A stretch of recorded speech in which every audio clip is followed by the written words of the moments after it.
नमस्कार, मैं डॉक्टर प्रभाकर जाय भाई, त्रिमूर्ति होम्योपैथी, ये मेरा यूट्यूब चैनल है। आप सभी का स्वागत है। आज मैं लेके आया हूँ सभी का इम्पोर्टेंट टॉपिक हेयर फॉल। आज सबको आज के मॉडर्न लाइफ में अच्छा लगना, अच्छा दिखना बहुत इम्पोर्टेंट है और इसमें सबसे प्राइम पे है हेयर्स। तो बाल झड़ने के कारण बहुत लोग आज स्ट्रेस में हैं। तो बाल झड़ना मतलब रोज़ 5, 10, 50, 100 बाल झड़ते हैं, इसका मतलब अपन गंजे होंगे ऐसा नहीं है। ये 5, 10, 50 जो बाल झड़ते हैं ये नॉर्मल साइकिल का ही पार्ट है। हेयर ग्रोथ साइकिल जो है ये 3 फेज में रहती है। जैसे कि सबसे पहले एनाजन, जिसमें ग्रोथ होता है बालों का, ये 2 से 8 साल तक चलती है। ये सब में अलग अलग होता है, ये सबका अपना अपना अलग पीरियड होता है। सेकंड होता है कैटाजन फेज। कैटाजन यानी ट्रांजिशन फेज, मतलब बालों का उगना और झड़ना, इसके बीच में जो रेस्टिंग फेज होता है उसको बोलते हैं कैटाजन फेज।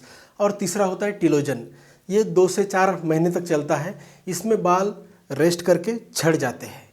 तो ये सब होते हैं। जैसे बाल टिलोजन फेज ख़त्म करते झड़ते, वैसे ही ये साइकिल वापस शुरू होता है और इसमें वापस बाल झड़ना शुरू हो जाते हैं।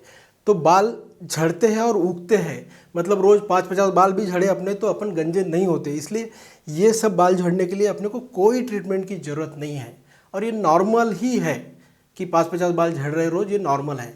मगर अगर आपके बाल झड़ रहे हैं, जितने झड़ रहे हैं उतने ग्रो नहीं हो रहे हैं, इसका मतलब आप हेयर लूज़ कर रहे हैं, आपके बाल झड़ रहे हैं और हो सकता है फ्यूचर में आपको गंजापन आ जाए।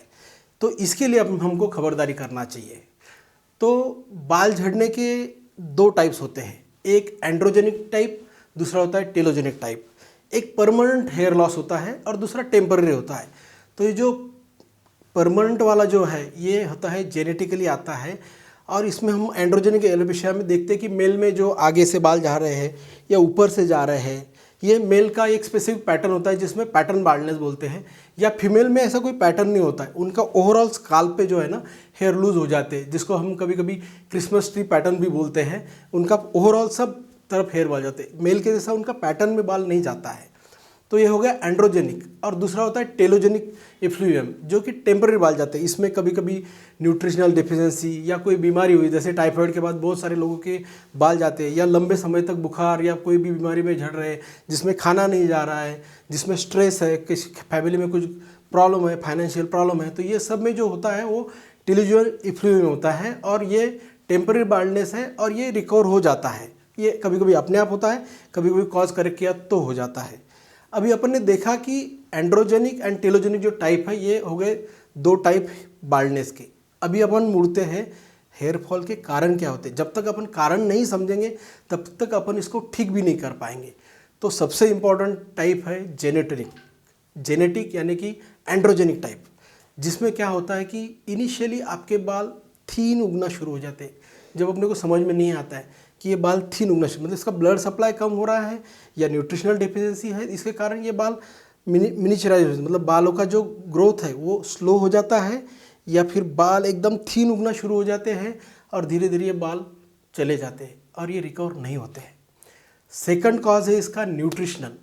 ये बहुत इंपॉर्टेंट कॉज है। आजकल की जो लाइफस्टाइल है इसमें हम देख रहे हैं कि अपन junk food, fast food, aerated drinks, fatty खाना, फ्राइड खाना, बाहर का खाना, ये सब चीज़ों के कारण जो हेयर लॉस हो रहा है उसको न्यूट्रिशनल कॉज है सबसे बड़े।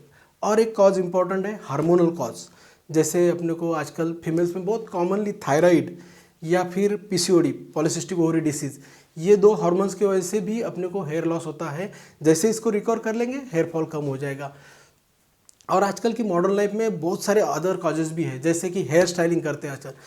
अगर आपका हेयर फॉल हो रहा है और आप बार बार हेयर स्ट्रेटनिंग कर रहे हैं, हेयर को आयरन कर रहे हैं, कलर यूज़ कर रहे हैं जो कि हार्मफुल हो सकते हैं आपको, ऐसे सब चीज़ों की वजह से भी हेयर फॉल होता है। ये भी एक इम्पॉर्टेंट काम है। इसके बाद भी अपन जो मॉडर्न लाइफस्टाइल जी रहे हैं आजकल, जिसमें अपना स्लीप का पैटर्न बहुत ख़राब हो गया है, स्लीप पैटर्न चेंज हो गया है, लेट नाइट सोना, लेट मॉर्निंग में उठना, या फिर अल्कोहल स्मोकिंग, ये कॉमन फैक्टर है हेयर फॉल के लिए। एक एटोइमिन भी है, जैसे एलोपेशिया एरेटा है, जिसमें पैचेस में हेयर जाते हैं, जैसे कि स्काल्प पे आपने को दिखेंगे कि राउंड राउंड पैचेस होते हैं, वो एटोइमिन डिसीज, उसके लिए अलग से ट्रीटमेंट करना पड़ेगा। और कई सारे कॉजेस हैं, जैसे कि अदर इलनेसेस है, कैंसर के लिए ट्रीटमेंट ले रहा है, कोई स्टीरॉयड ले रहा है, तो ये सब जो ड्रग्स लेते हैं हम उसके कारण भी ये कॉज इम्पॉर्टेंट है जिसके कारण भी हेयर लॉस होता है। और सबसे इम्पॉर्टेंट कॉज मैं अभी आपको बताने जा रहा हूँ, जिसको अपन अवॉइड नहीं कर सकते मगर मैनेज कर सकते। स्ट्रेसफुल लाइफ है आज का, बहुत सारे एम्बिशंस हैं, हमको बहुत कुछ मिलाना है, वी आर नॉट सेटिस्फाइड। तो स्ट्रेस बहुत इंपॉर्टेंट है। जैसे किसी फैमिली में कोई अब बीती हो जाती है, किसी की डेथ हो जाती है, वो एक स्ट्रेस हो जाता है। आजकल लव मैटर में बहुत सारी बार ब्रेकअप्स होता है, वो एक स्ट्रेस होता है। फाइनेंशियल बहुत इंपॉर्टेंट स्ट्रेस है आजकल का। ये सब कॉजेस होते हैं हेयर फॉल के। अभी तक मैंने आपको बताया कि हेयर फॉल क्यों होता है, हेयर फॉल साइकिल कैसी होती है, हेयर ग्रोथ साइकिल क्या है, हेयर के गिरने के टाइप्स क्या है, इसके कॉजेस क्या है। अभी मैं थोड़ा आपके फ़ायदे की चीज़ बताता हूँ, कुछ टिप्स बताता हूँ कि जो हेयर फॉल को झड़ने से कम करे या रोक दे।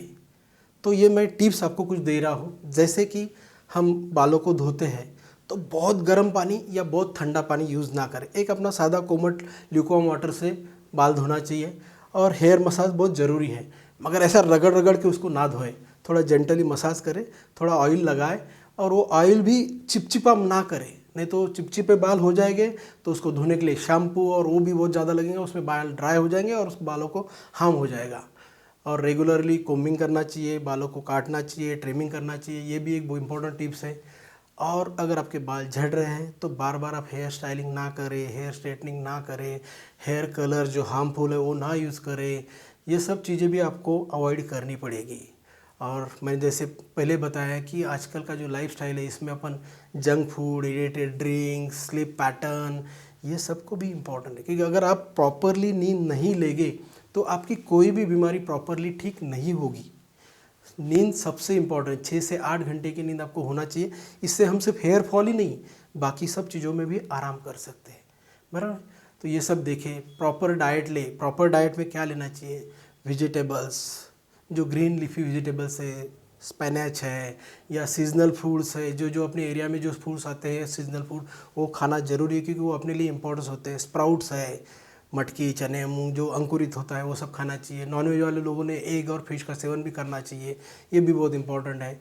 और सबसे आखिरी टिप ये बताता हूँ कि जब आप बाहर निकलते हैं तो बहुत सारा पोल्यूशंस है, या हीट है, या कोल्ड है, तो इसके लिए अपने बाल हमेशा कवर करके जाइए। ये सब इम्पॉर्टेंट है।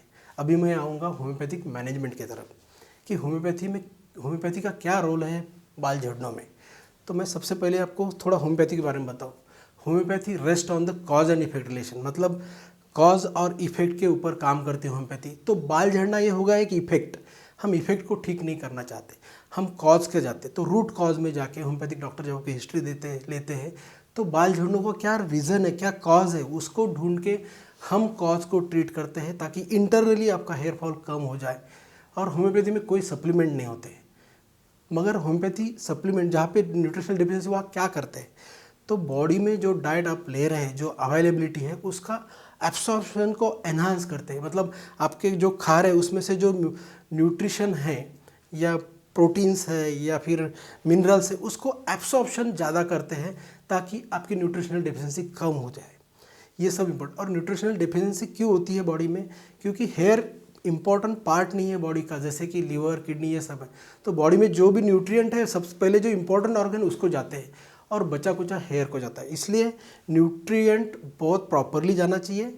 और आपको कोई भी प्रॉब्लम हो तो आप होम्योपैथिक डॉक्टर के पास जाइए और उनको दिखाइए, आपके हेयर का क्या रूट कॉज है वो ढूंढिए, थोड़ा एग्जामिन करवा लीजिए, इन्वेस्टिगेशन करवा लीजिए और प्रॉपर होम्योपैथिक ट्रीटमेंट लीजिए ताकि आपको हेयर फॉल का सामना ना करना पड़े।